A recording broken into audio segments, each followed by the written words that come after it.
AI and machine learning are two different concepts you might hear together. When I teach this in the university, this is how I explain it. So AI and machine learning, AI first, let's talk about that, stands for artificial intelligence. And then there's a closely related concept called machine learning.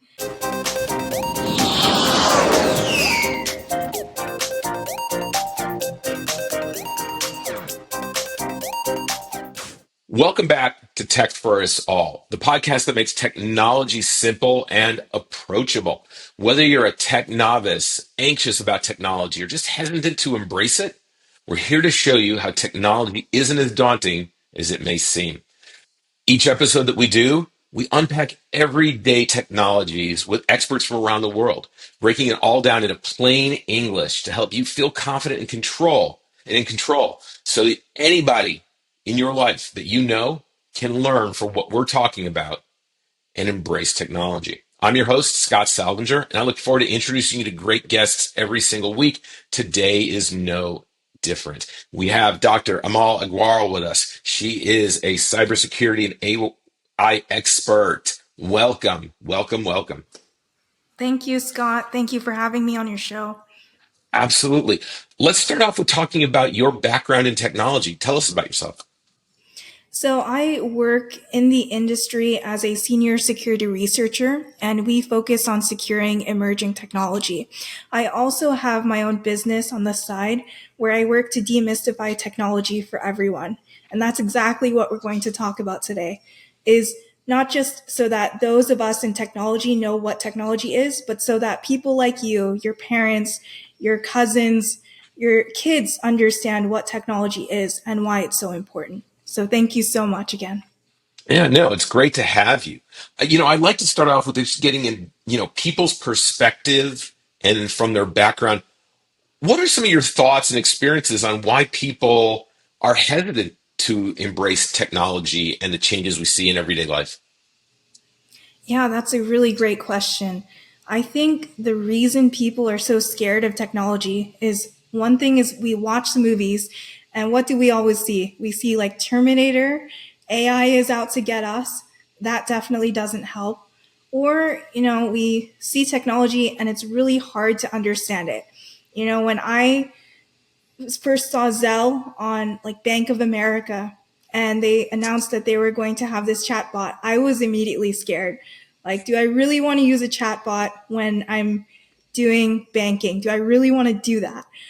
So I think that's kind of a combination of people have a hard time understanding it, and then fear, if you don't understand something, you're scared of it. That's just human nature. All right, right. What are some of the reasons you think that people are that way? I mean, I know friends who they hate just having a smartphone and just because there's so much there. Is it that Yeah. people are generally overwhelmed? Is it that technology is not easy enough for people? What are some of the things you see? So I've seen kind of combo, right? So sometimes people are overwhelmed. Like my grandfather, who's 85 years old, he has a smartphone and then he kept downloading applications on his phone because it said it would clean up his phone for him. And actually what he was doing was downloading viruses. But, he would just believe the marketing there saying, yeah, download this app. It will clean up your phone. So whenever you download something, it's important to check what you're downloading, but they make it so hard sometimes because you click on an app and you're like, okay, work, like just do what you're supposed to do. And I want to forget about it.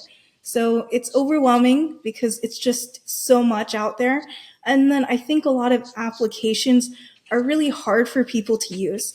Sometimes I download applications on the App Store. Before I get to the app I want to download, I have to watch all these ads or go through all these ads, and it tries to trick me into downloading this thing that I really don't want to download. I just wanted to download Netflix, right? And then it's saying, no, download this other thing. So I think it's kind of a combination. First thing is overwhelming, but also we're using so many different platforms, right? It's not just Google Chrome. We have Apple iPhone, we have Android, we have our smart TVs, we have smartwatches, we have smart devices. So you have to master all these different interfaces, all these different kinds of technology. And it's really hard when a lot of it is new for you, right? And it's like, okay, I know how to do it on my Android. How do I do it on an iPhone?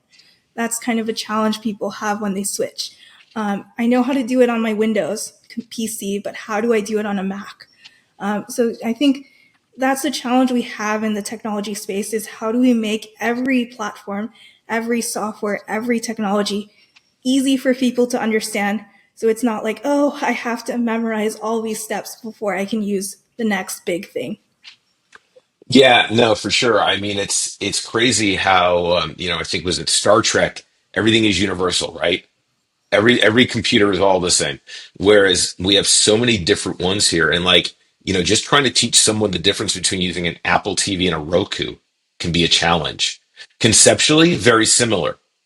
But oh wait, the icons are squares. They're not rounded. They're not in the right place. I mean, it's really interesting some of the ways that design kind of prohibit or inhibit people from embracing technology. Right.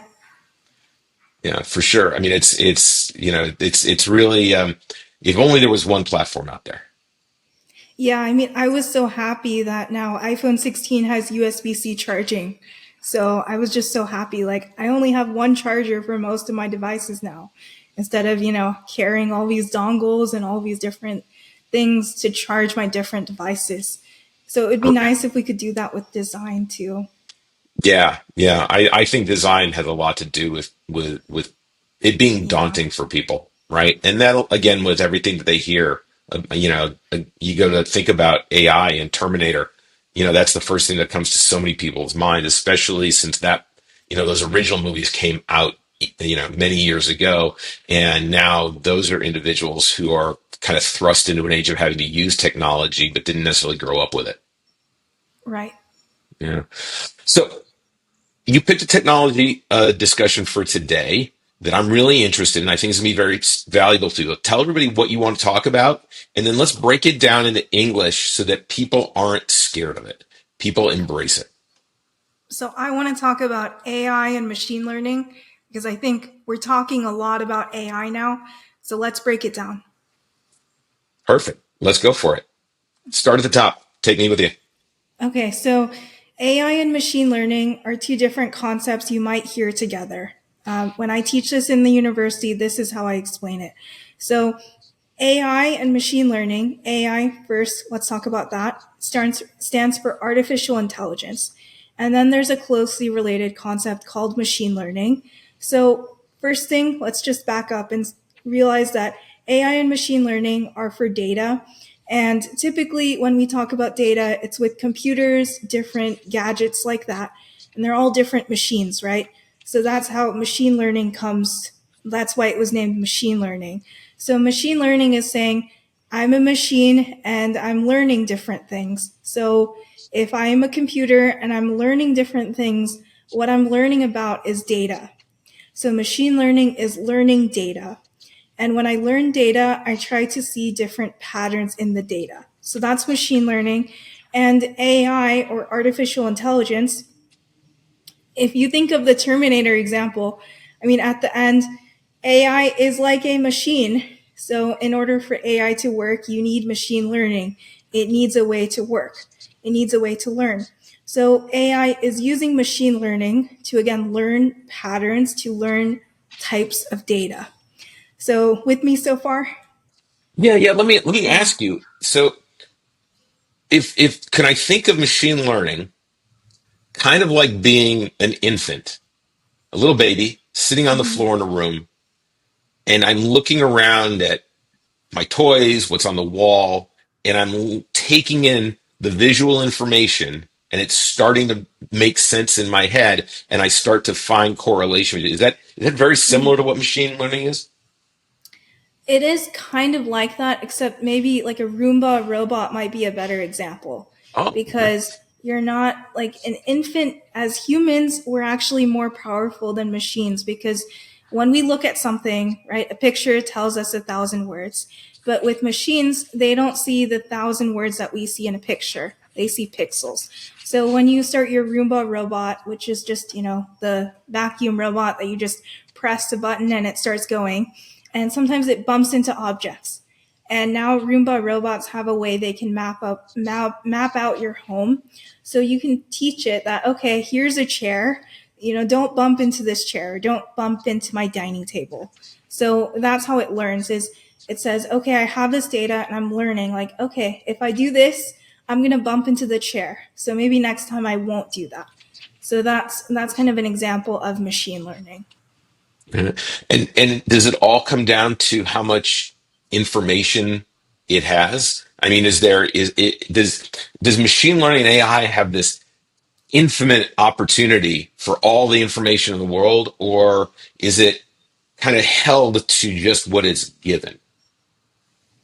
So with machine learning and with AI, again, like, it's all about data. And typically what we say in the industry is the more data you give it, the better it does. Now, when you're a company, like, let's say you're at the doctor's office and they have AI or machine learning, right? They won't have access to everything in the world. So they might just have access to, payroll information. They're paying their employees. Schools, right? They might just have access to student information. But the thing with AI and machine learning is the more data you give it, the better it does. So going back to your baby example, so as we grow up, we get exposed to more and more experiences, more stimuli, different things out there. And as we learn, we typically get wiser, right? So the more we learn, the better we get at doing things, the better we get at understanding things. So the same thing happens with machine learning. Is the more it learns, the more data it gets, the better it is at learning things. So again, the same thing goes with machine learning. But there's this idea with AI, if you've heard generative AI, just throwing out a name, ChatGPT as an example. It's just a generative AI tool sometimes people use. So ideally, people say we want to train it on all of the data that exists in the world. That is, it has access to all the data that exists in the world. That might make people think of like Skynet, but actually, it's very difficult to get access to all of this data all over the world, because the way data works, going to cybersecurity, is they typically try to safeguard the data. So companies aren't just going to give out all their data for free or just like that to everyone. Example, doctor's office. When you enter in your information to your doctor, they are legally obligated to save and secure your data. They can't just give it out to anyone. And when you're no longer a patient with their practice, they actually have to dispose of your data. So they can't just keep your data forever for you. They're going to eventually get rid of it securely. So, 20, 30 years later, and your records won't be there. Like, think of it like they burned the records they didn't need, or they deleted the records they didn't need. So that's how it works. Is it's really hard, like, logically and scientifically, like research wise, it's really hard. We've seen that it's really hard to actually train it on all of this data. But theoretically, the more data you have, the better your model does. So you're saying, just so that everyone watching Mm-hmm. understands, that the idea of what you saw in the Terminator is not real to Right. how it works today, and that if you think about these different batches of data, it's like different neighborhoods in a city, right? They're all there, but they're not interconnected, right? Sometimes they talk to one another, but not all the time. But for the most part, they don't. They're not all knowing. They don't know everything. Right. They don't know everything. It's not like Skynet. That doesn't exist. Research wise, we don't think it will ever exist because it's just not possible to do that. All right, so there shouldn't be any reason to be overly fearful of AI. Right. Okay, so as a general novice with technology, how can someone start to embrace AI? It may be in use in their lives already, and they don't know it. But how is someone who might be able to use it? What are some ways that people can use AI to help their lives or to better their learning or their knowledge or creativity? There are so many AI tools out there that if you were to just search on the internet, like AI tools, you'll come up with a lot of different examples. So there's one idea called generative AI, which is one kind of AI, but it's not the only kind. Which, when we talk about it, it's about generating or creating things given data that it learns about. So, for example, you can use AI to create artwork for you. You can use AI to ask it a question. Instead of a Google search results, it might actually give you some interesting answers or be able to summarize documents for you or summarize blogs or news articles for you in a friendly way. So it's not just you look through these pages of Google search results, it can give you an answer right away. So AI is actually being used everywhere. Whether you realize it or not, it's being used across industries because everyone has data and we need a way to analyze all this data. Typically, when we're analyzing data, we're using some kind of AI or machine learning for that. So even when you watch this podcast or you go on Netflix or go and do online shopping, they're all using AI and machine learning to do that. For example, when I go to Amazon and I search purchases, right, it gives me recommendations for certain items you might like. So that's an example of machine learning.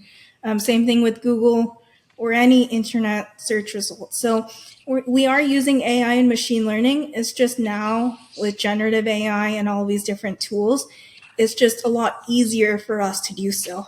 Like AI is just a Google search away. Whereas if you talk to me, like 10, 15 years ago, AI wasn't so easily accessible. Only a few companies could access it. But now, in the last few years, it's become so easy for everyone to use it, like, and it's just a search away.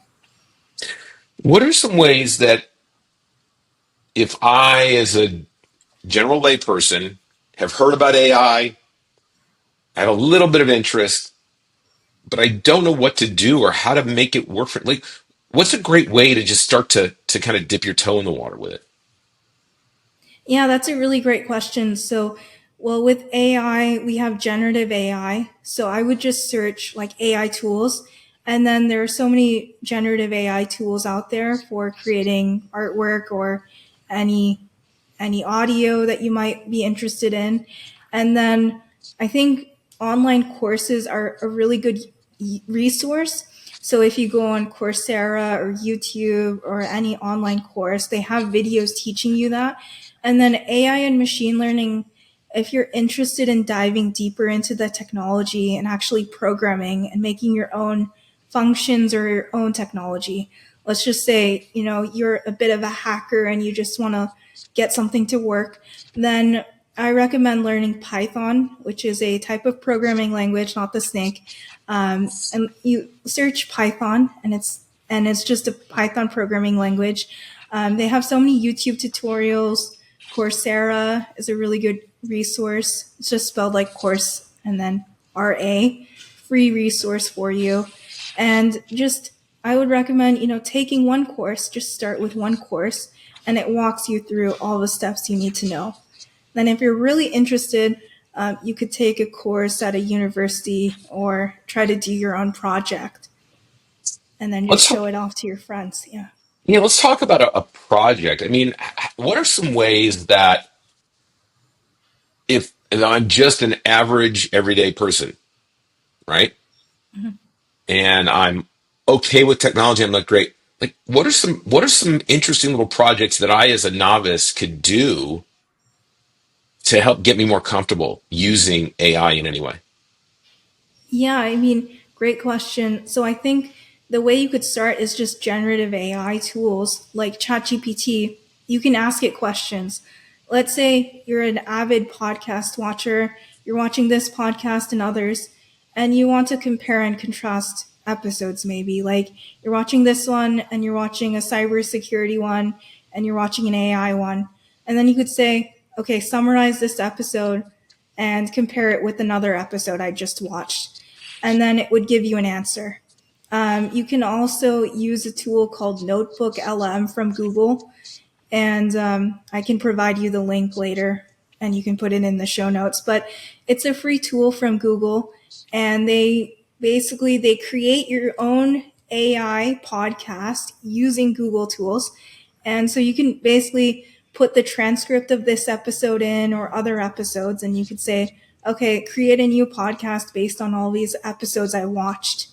And then Google Notebook LM will give you its very own podcast that features two hosts, but they're AI generated, except they sound like people.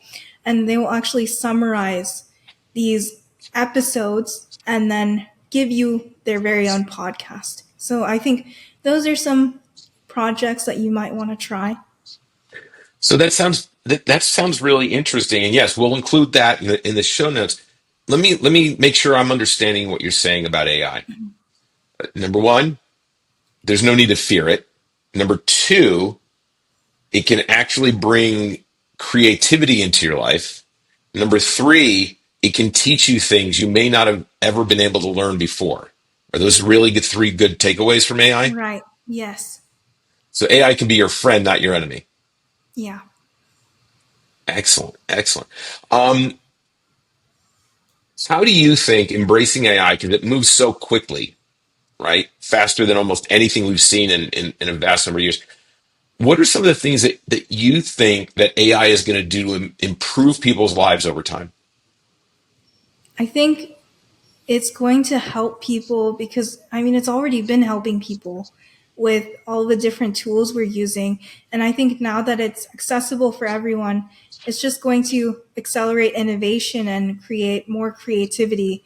You know, we see almost every day there's a new startup coming out with AI technology. So because of AI, it becomes easier and easier to analyze all of this data, and then we can apply it to innovate and to accelerate innovation in many different industries. Healthcare, transportation, you know, anything can be innovated with the use of AI. Excellent, excellent. That's a great way to look at it because I really think that at any age we should be embracing technology. And I know there are a lot of people watching who may be like, yeah, but technology is a nuisance. But what we've been talking about here is that AI is going to make your life better, not worse. AI is going to be additive, not subtractive, to the things that can do not only for your life but for you in general. So I think that's really great that the perspective you have on it. Well, do you have any other ideas about where AI could go in the future? Because it's moving so fast. Like, is it something that is going to accelerate faster than we can as people? Do you think, or do you think that we'll be able to keep on par with it and be able to evolve with it as it grows? That's a good question. Something I haven't thought about, honestly. So I think based on what I've seen, I think we'll have a group of people that will be able to keep innovating alongside AI. But I think the technology is moving so fast that we need to have, podcasts like this, and we need to have more education for people to understand, like, okay, this is the new technology you need to learn. So it's not something you can learn like once in 5 years. It's something we might have to do every quarter or every month. Like, these are the updates that you missed, because it's moving so fast that even me in research, like, I can't keep up with it sometimes because every single day there's a new development. And before it was like once a month or once a quarter, and now it's like every day. So yeah, definitely, I think that's something we just need to keep educating people as the technology moves versus just, okay, we taught you once in 5 years and now good luck for the next 5 years.